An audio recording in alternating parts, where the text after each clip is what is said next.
नमस्कार दोस्तों, स्वागत है आपका हमारे YouTube चैनल हिंदू कुल में। आज के वीडियो में हम बात करेंगे चारों युगों के महायुद्ध के बारे में। जैसा कि हम जानते हैं, हिंदू धर्म में 4 युग माने गए हैं। पहला सतयुग, दूसरा त्रेता युग, तीसरा द्वापर और चौथा कलयुग, जिसमें हम जी रहे हैं।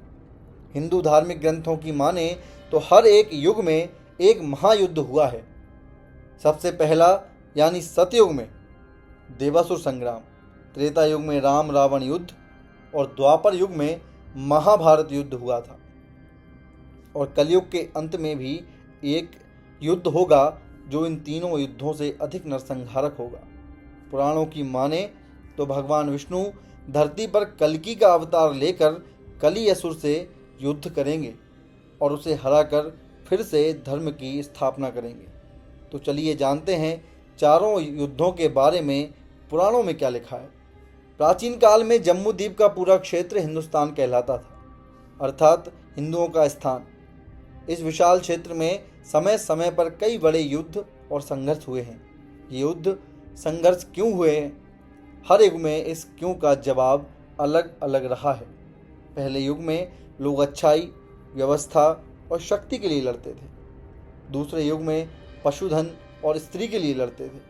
तीसरे युग में भूमि के लिए और चौथे युग में यह लड़ाई सत्य, स्त्री, भूमि, शक्ति और विचारधारा व व्यवस्था के लिए हो गई है।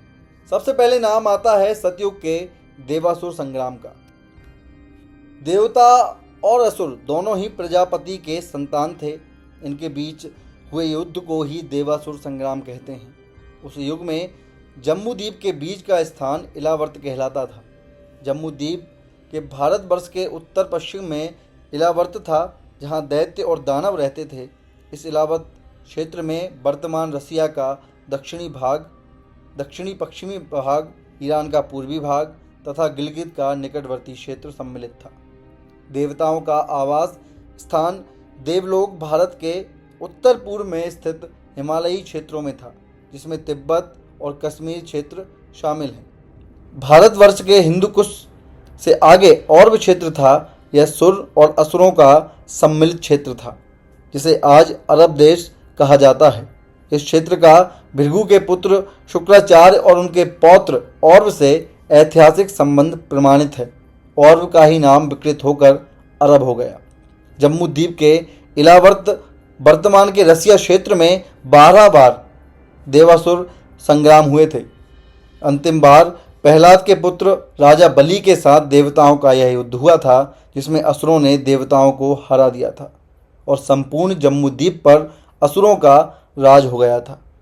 देवासुर संग्राम का परिणाम यह रहा कि असुर और सुर धरती पर विभिन्न संस्कृतियों और धर्मों को जन्म देकर आपस में भिड़ते रहे। इनमें देवता हमेशा कमजोर ही सिद्ध हुए और असुर बहुत ताकतवर बने रहे। दूसरा महायुद्ध था त्रेता युग में, जिसके बारे में लगभग सभी लोग जानते हैं। वो युद्ध था राम रावण युद्ध। राम अयोध्या के राजा दशरथ के पुत्र थे, जबकि रावण लंका का राजा था। राम का जन्म 5114 ईसा पूर्व हुआ था और राम रावण का युद्ध 5076 ईसा पूर्व हुआ था, यानी आज से लगभग 7090 वर्ष पूर्व। यह युद्ध 72 दिन चला था, जिसमें रावण के वंश का समूल नाश हो गया था। इस युद्ध में बंदरों और भालुओं की सेना ने भगवान श्री राम की तरफ से असुर राज रावण के खिलाफ लड़ाई लड़ी थी। इस युद्ध का परिणाम इतना भीषण था कि इसमें लाखों योद्धा व सैनिक मारे गए थे और हजारों महिलाएं, विधवा व बच्चे अनाथ हो गए थे। इसी क्रम में तीसरा सबसे भीषण युद्ध महाभारत के नाम से प्रसिद्ध है, जो द्वापर युग में धर्म की स्थापना के लिए लड़ा गया था। द्वापर युग यानी भगवान श्री कृष्ण का युग। इसी युग में भगवान विष्णु कृष्ण रूप में धरती पर अवतार लेकर आए थे। कुरुक्षेत्र में पांडवों और कौरवों के बीच हुआ यह युद्ध 18 दिन तक चला था, जिसमें लाखों योद्धा वीर गति को प्राप्त हो गए थे।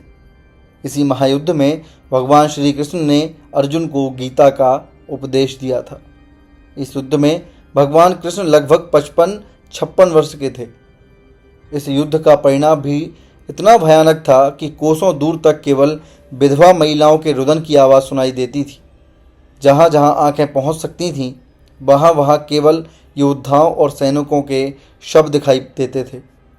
इस युद्ध में हजारों महिलाएं विधवा हो गई थीं और उतने ही बच्चे अनाथ भी। महाभारत युद्ध का परिणाम समाज और संस्कृति के लिए विनाशकारी था।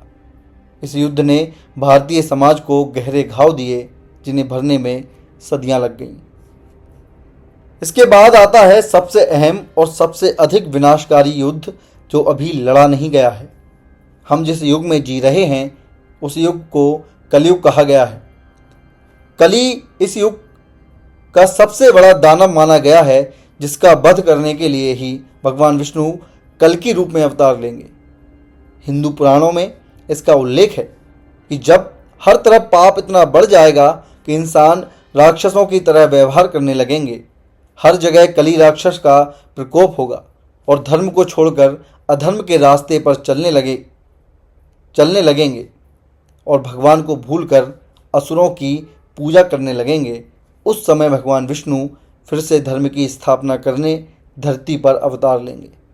अग्नि पुराण के 16वें अध्याय में कल्कि अवतार का चित्रण तीर कमान धारण किए हुए एक घुड़सवार के रूप में किया गया है। कल्कि भगवान देवदत्त नाम के एक सफ़ेद घोड़े पर बैठकर आएंगे और पापियों का विनाश करेंगे, और कली के अंत के साथ ही कलयुग का भी अंत हो जाएगा। आपको ये जानकारी कैसी लगी, हमें कमेंट करके ज़रूर बताएं। हिंदू धर्म से जुड़ी जानकारियों के लिए हमारे चैनल को सब्सक्राइब करें और वीडियो को लाइक व शेयर करना न भूलें। नमस्कार।